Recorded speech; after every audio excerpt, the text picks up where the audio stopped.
नमस्कार साथियों, कैसे हैं आप? आशा करता हूँ आप बहुत अच्छे होंगे। चलो इसी के साथ और ये भी आशा करते हैं कि आप सब लोग बहुत अच्छी तैयारी कर रहे होंगे। सब लोग अपनी तैयारी में लगे होंगे। इसके साथ इंजीनियरिंग ड्राइंग का पार्ट 2 लेकर आए हैं। अभी तक आपने इंस्ट्रूमेंट के बारे में जो कुछ भी पढ़ा है उससे आगे आज चलो आगे पढ़ते हैं।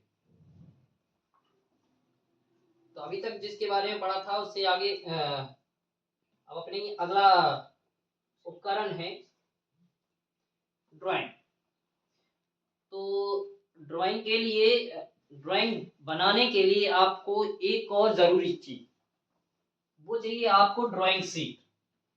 यानी ड्राइंग शीट की बहुत महत्व रखता है। तो ड्राइंग शीट भी कई आकार की होती है। जिस तरीके से आपके उपकरणों के भी आकार अलग अलग होते हैं, ठीक उसी प्रकार आपके ड्राइंग शीट के भी अलग अलग आकार होते हैं।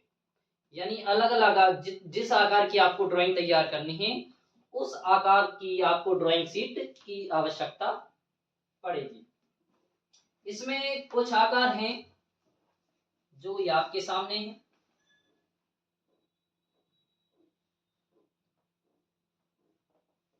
ये रहे कुछ। इनमें आकार A0, A1, A2, A3 और A4 आकार की ड्राइंग शीट आती है। जिनमें आपके जो A0 आकार की जो ड्राइंग शीट है उसका आकार है 841 इंटू 1189। ये इसकी है लेंथ।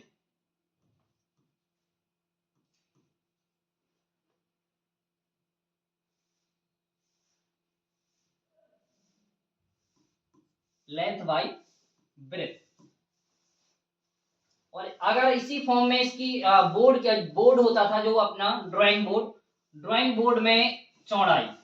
अब ड्राइंग शीट की चौड़ाई तो ले नहीं सकते क्योंकि ड्राइंग शीट की इतनी चौड़ाई होती नहीं है।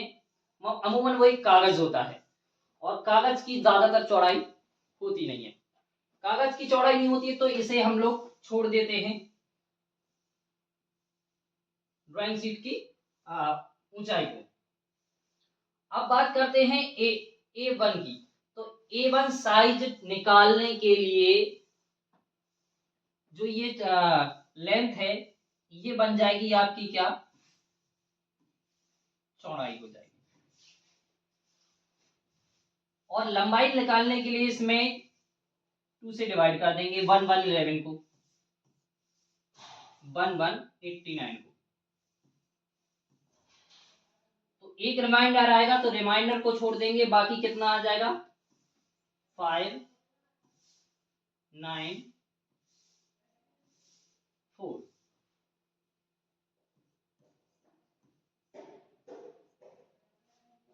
ये A1 सीट की साइज हो जाएगी। इसी प्रकार A2 की निकालने के लिए ये आपकी हो जाएगी चौड़ाई और ये इसको हाफ कर देंगे तो ये हो जाएगा। इसके बाद आगे A3 की।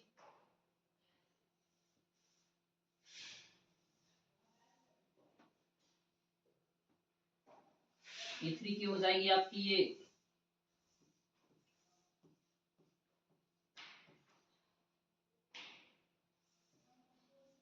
2 9 7 और A4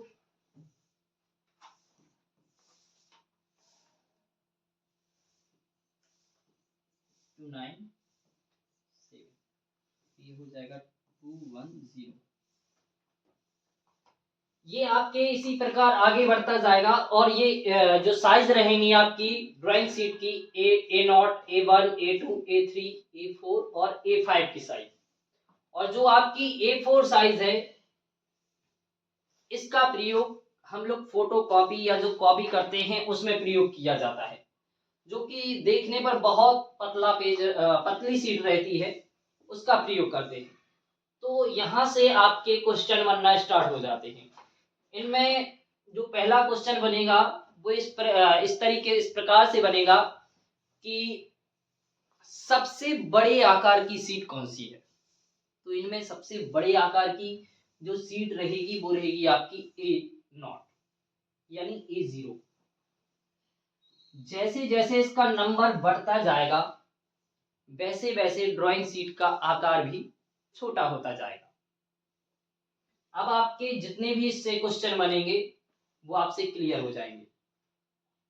इतना क्लियर है? चलो आगे बढ़ते हैं।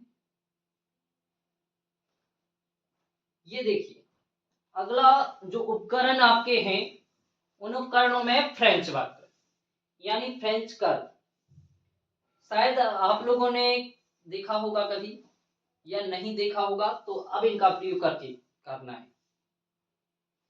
इनका जैसे नाम है वक्र यानी फ्रेंच कर्व, तो इनका प्रयोग कर्व बनाने के लिए किया जाता है।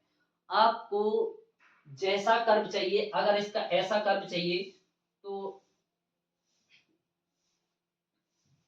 आप ऐसा इसका ऐसा कर्व प्राप्त कर सकते हैं। अगर इस प्रकार से कुछ कर्व चाहिए तो ऐसा भी प्राप्त कर सकते हैं।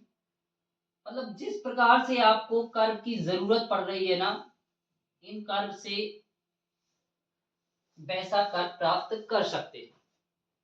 और ये इंजीनियरिंग ड्राइंग में प्रयोग किए जाते हैं। अभी तक आप लोगों ने इसके कई लोगों ने प्रयोग नहीं, लेकिन इंजीनियरिंग ड्राइंग में इसके बहुत प्रयोग आते हैं, क्योंकि बार बार ऐसे वक्र आ जाते हैं कभी कभार जो हम साधारण हाथों से या कंपास द्वारा इसे नहीं बना सकते। तो इन फ्रेंच वक्र का प्रयोग वहां पर किया जाता है। अब यहां से क्वेश्चन बनेगा, जो आपका यहां से क्वेश्चन बनेगा वो बनेगा क्या कि फ्रेंच वक्र का प्रयोग किस लिए किया जाता है। तो फ्रेंच वक्र का प्रयोग किस लिए किया जाता है? वक्र बनाने के लिए। इसकी थ्योरी है, फ्रेंच वक्र पारदर्शी सेलुलॉइड या प्लास्टिक या स्टील के बने होते हैं। इनका प्रयोग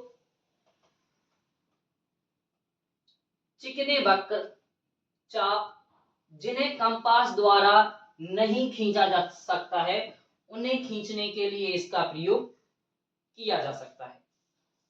यानी प्रकार की सहायता से, जैसे आप प्रकार बोलते हैं उसे कंपास, यानी कंपास की सहायता से जिस वक्र या चाप को नहीं खींचा जा सकता है वह वक्र या चाप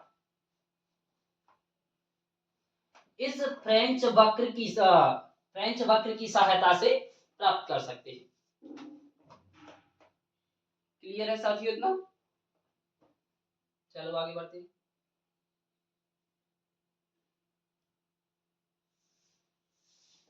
अब अगले इंस्ट्रूमेंट चाहे ये है ड्राइंग पेन, क्लिप या टैप। इन्हें किसी भी प्रकार से आप कर सकते हैं प्रयोग। आपके तीनों दिख रहे हैं उपकरण, इनमें से किसी का भी एक का प्रयोग कर सकते हैं, और इनका प्रयोग ड्राइंग शीट को फिक्स करने के लिए किया जाता है। देखिए कैसे।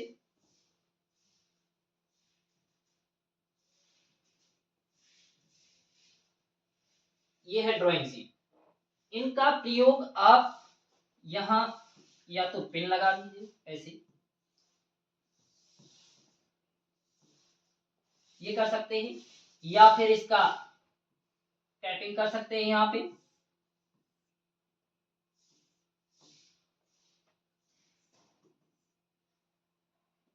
और या फिर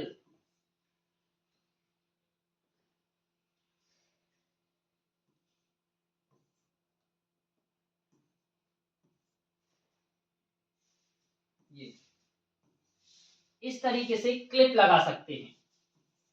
इससे क्या होगा कि आप जब ड्राइंग तैयार कर रहे होंगे तो जो आपकी ड्राइंग शीट रहेगी वो ड्राइंग शीट ड्राइंग बोर्ड पर बिल्कुल फिक्स रहेगी। यानी इनका प्रयोग करने से ड्राइंग शीट के ड्राइंग बोर्ड पर से फिसलने के जो चांस होते हैं वो बिल्कुल कम हो जाते हैं आपके। इसीलिए इन उपकरणों का प्रयोग किया जाता है। इनमें से किसी एक का प्रयोग आप कर सकते हैं। ये देख लीजिए, इनका उपयोग ड्राइंग शीट को स्थिर करने के लिए किया जाता है। ड्राइंग पिन हो, क्लिप हो या फिर टैप हो। क्लियर है इतना?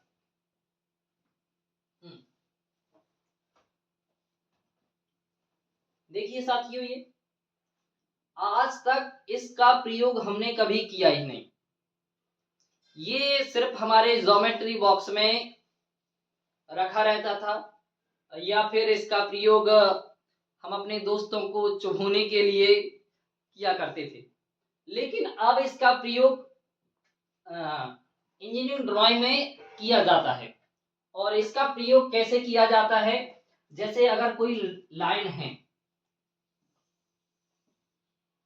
ये रेखा है, तो रेखा को कुछ पार्टों में डिवाइड करना है। ये डिवाइड हो गया जैसे ये। अब इसको इस तरीके से कुछ पकड़ के, जैसे यहाँ पकड़ेंगे और पकड़ने के तुरंत बाद इसे ऐसे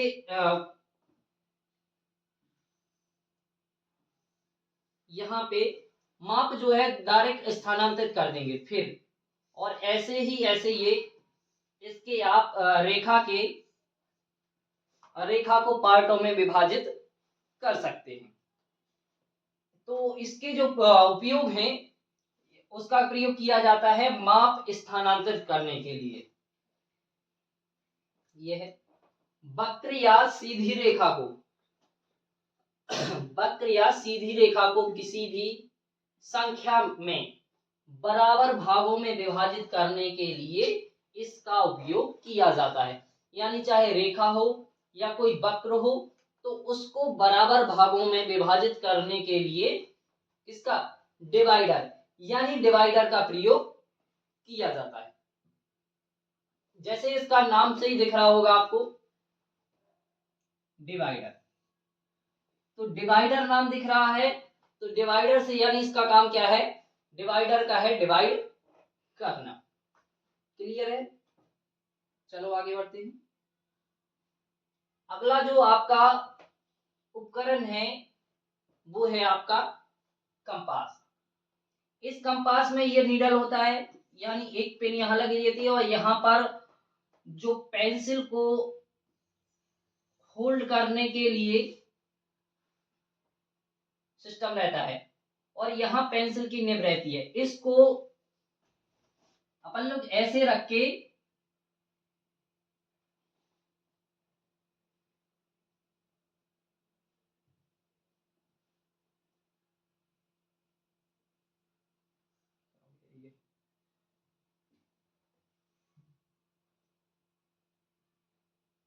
नहीं यार,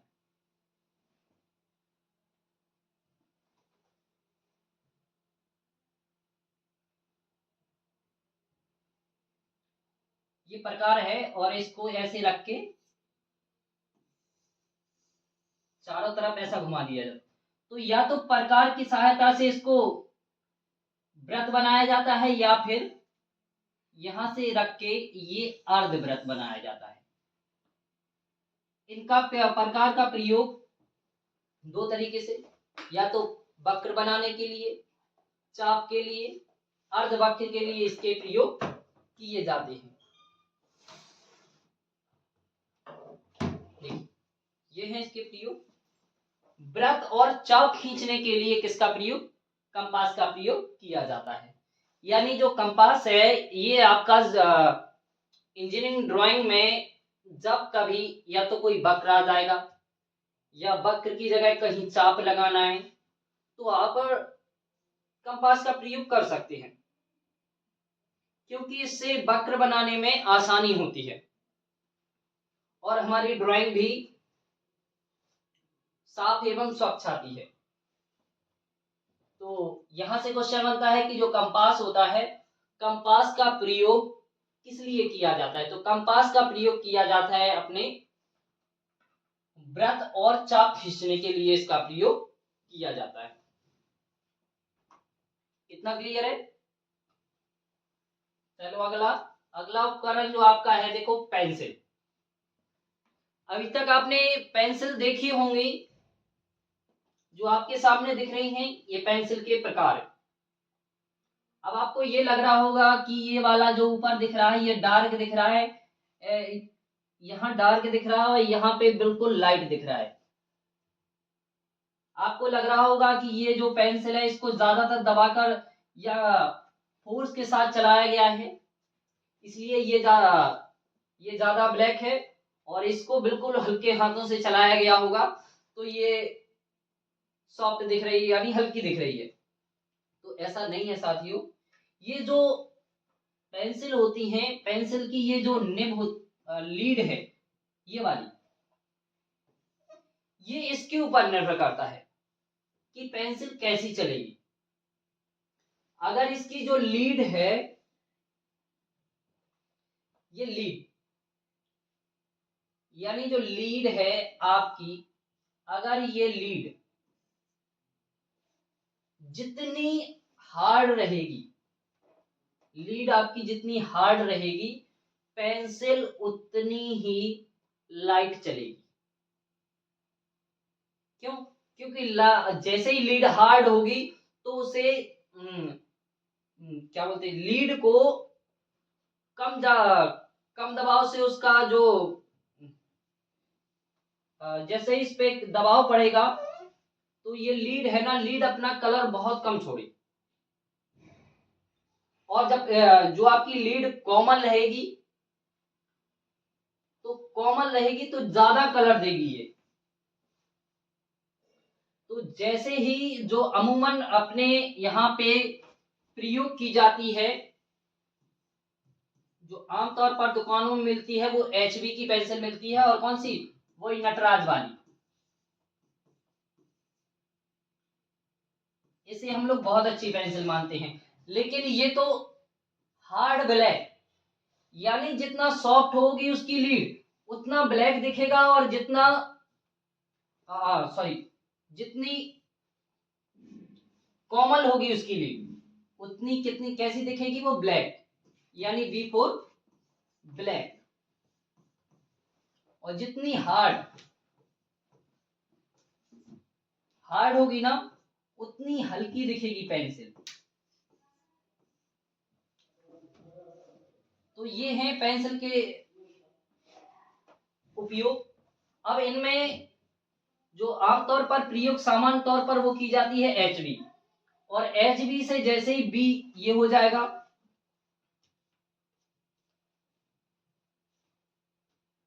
ये HB हो गई। HB से जैसे ये हो जाएगी 2B, 3B, 4B। तो जैसे जैसे ये B का नंबर बढ़ता जाएगा, वैसे ही पेंसिल आपकी गहरी होती चली जाएगी। और जैसे यहाँ H हो जाएगा, फिर 2H हो जाएगा, फिर 3H हो जाएगा, और ये 4H, ये 4H। जैसे ये नीचे बढ़ते जाएंगे तो पेंसिल आपकी बिल्कुल लाइट कलर की हो जाएगी, यानी बहुत पतली और हल्की दिखेगी। तो इनमें जो प्रयोग रहेगा, यानी जो बी की पेंसिल का प्रयोग रहेगा ब्लैक, तो वो किया जाता है बाहरी किनारे बनाने के लिए ड्राइंग में। और जो हल्की पेंसिल होती है यानी हार्ड होती है, उनका प्रयोग किया जाता है डायमेंशन करने में, हैचिंग करने में, इनका प्रयोग किया जाता है। ये देखिए जैसे पेंसिल H4 कैसी है आपकी,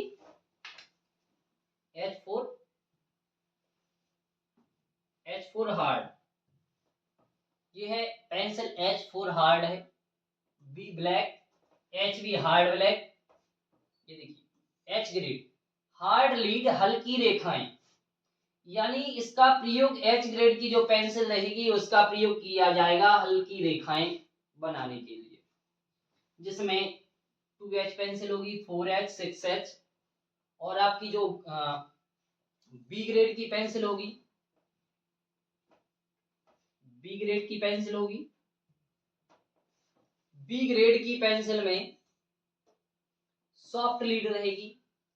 और सॉफ्ट लीड यानी गहरी रेखाएं, जो गहरी रेखाएं बनाने के लिए प्रयोग की जाएगी वो आपकी की जाएगी पेंसिल बी। और अब रही आपकी HB यानी मध्यम श्रेणी की पेंसिल। तो इसका जो नॉर्मली काम करने के लिए किया जाता है, जैसे मध्यम श्रेणी की पेंसिल कठोरता और गहरे को संतुलित करती है, यानी हार्डनेस और डार्कनेस को क्या करती है, बैलेंस करती है। दोनों का ये संतुलित रूप है, यानी हार्ड ग्रेड और सॉफ्ट ग्रेड दोनों का क्या है, संतुलित रूप से इसका प्रयोग किया जाता है। ये हो गई आपकी पेंसिल। अब जैसे H ग्रेड की पेंसिल है, कोई आपके H ग्रेड की पेंसिल का उपयोग जैसे ये है,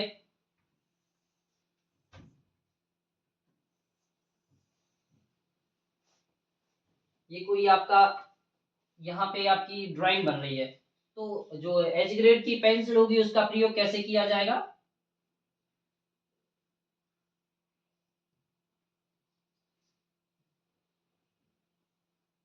ये बिल्कुल पतली लाइन खींच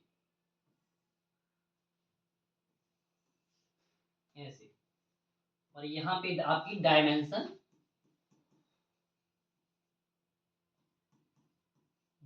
कर दी जाएगी। तो ये डायमेंशन करने, अगर कोई पार्ट इसमें हैचिंग है तो उसको हैचिंग करने के लिए ऐसे ये हैचिंग करने के लिए इसका प्रयोग किया जाता है, जो आपकी हार्ड ग्रेड की होती है। और जो आपकी सॉफ्ट ग्रेड की पेंसिल होती है उसका प्रयोग ये बाहरी किनारे बनाने के लिए हार्ड ग्रेड पेंसिल का उपयोग किया जाता है। पेंसिल क्लियर है साथियों? तो आगे चलते हैं। ये है ड्राफ्टर। कई लोगों को ये पहली बार देखा होगा कई लोगों ने, लेकिन आमतौर पर इसका प्रयोग इंजीनियरिंग ड्राइंग में किया जाता है। इंजीनियरिंग ड्राइंग में इसका प्रयोग 2 या 3 उपकरणों को मिलाकर जितना प्रयोग करते हैं उतना ये अकेले प्रयोग कर सकते हैं इसका। अब ये आपने एक उपकरण देखा होगा, ये उपकरण बिल्कुल ठीक उसी की तरह दिख रहा है।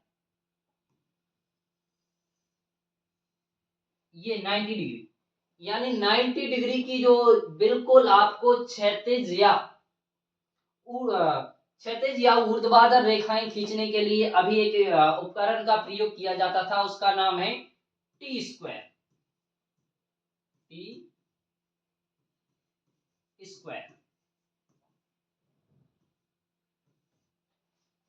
टी स्क्वायर का भी प्रयोग किया जाता था। तो अब टी स्क्वायर का प्रयोग ना करके ये आपको प्रोटेक्टर लगा है, ये आपका टी लगा है, तो इसका प्रयोग टी स्क्वायर की जगह प्रोटेक्टर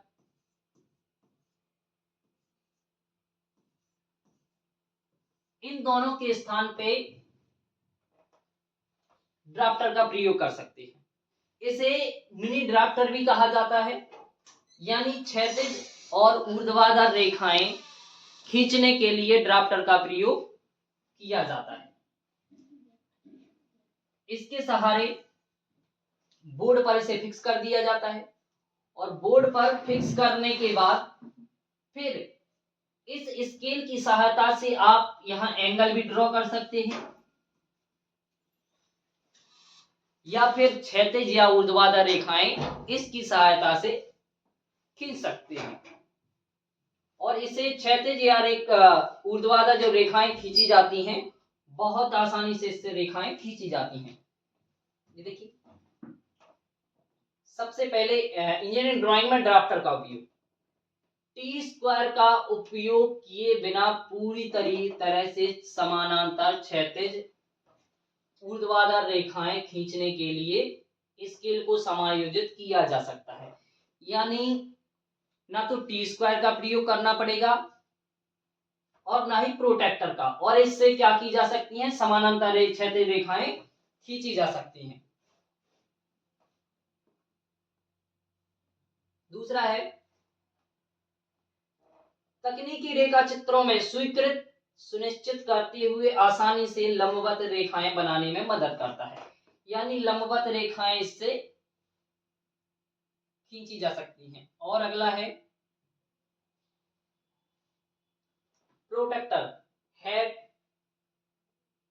झुकी हुई रेखाएं खींचने के लिए ड्राफ्टर को विशिष्ट कोणों जैसे 30, 35 सॉरी 45, 90 पर सेट करने की अनुमति देता है। यानी इतने एंगल्स पर ये आसानी से सेट किया जा सकता है। इसमें बिल्ट इन प्रोटेक्टर ड्राइंग पर सीधे कोणों को मापने और चिन्हित करने में मदद करता है। यानी ये हो गए आपके प्रोटेक्टर सॉरी ड्राफ्टर के उपयोग। इनकी ड्राफ्टर की सहायता से आप किसी भी एंगल क्रिएट कर सकते हैं या फिर क्षैतिज या समानांतर रेखाएं खींच सकते हैं। तो नोट कर लीजिए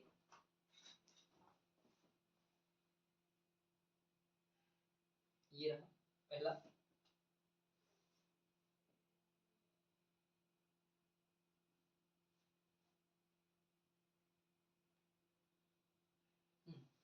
ये ड्राफ्टर जिसे मिनी ड्राफ्टर भी कहा जाता है, जिसका व्यापक रूप से इंजीनियरिंग और तकनीकी ड्राइंग में उपयोग किया जाता है।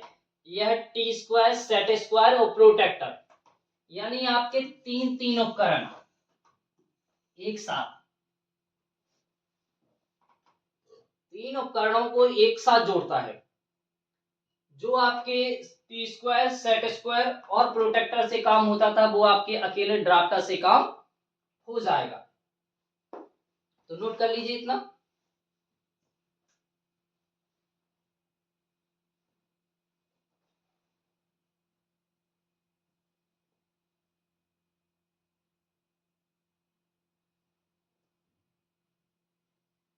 नोट हो गया, इतना क्लियर है। तो चलो फिर आगे बढ़ते हैं इसी के साथ। अगला जो आपका उपकरण यानी इंस्ट्रूमेंट है वो है आपका रोल एंड ड्रॉ। इसे रोलर स्केल भी कहा जाता है। इसका प्रयोग आप क्षैतिज या ऊर्ध्वाधर रेखाएं खींचने के लिए इसका प्रयोग किया जाता है। इसमें ये देख रहे हैं, ये आपका रूलर लगा हुआ है ये वाला, जिससे ये आपके ड्राइंग शीट पर यानी वर्किंग एरिया पर आसानी से गति यानी रोल कर सकता है।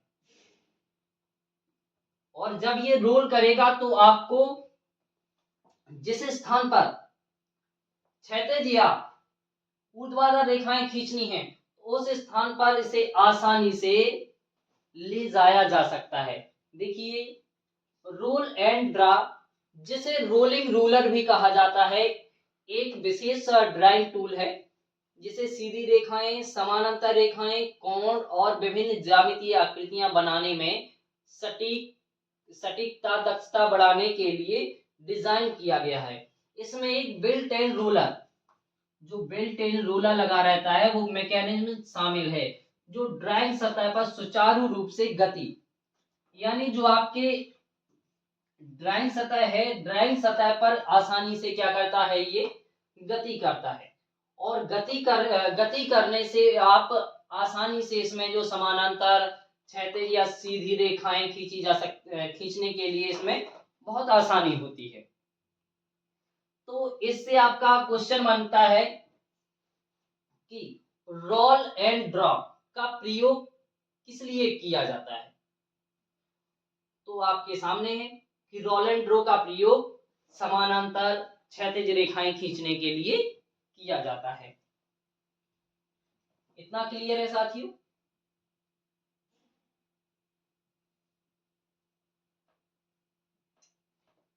इसी के साथ अब आपके लगभग जो आपको न्यूनतम उपकरण थे वो आपके हो चुके हैं।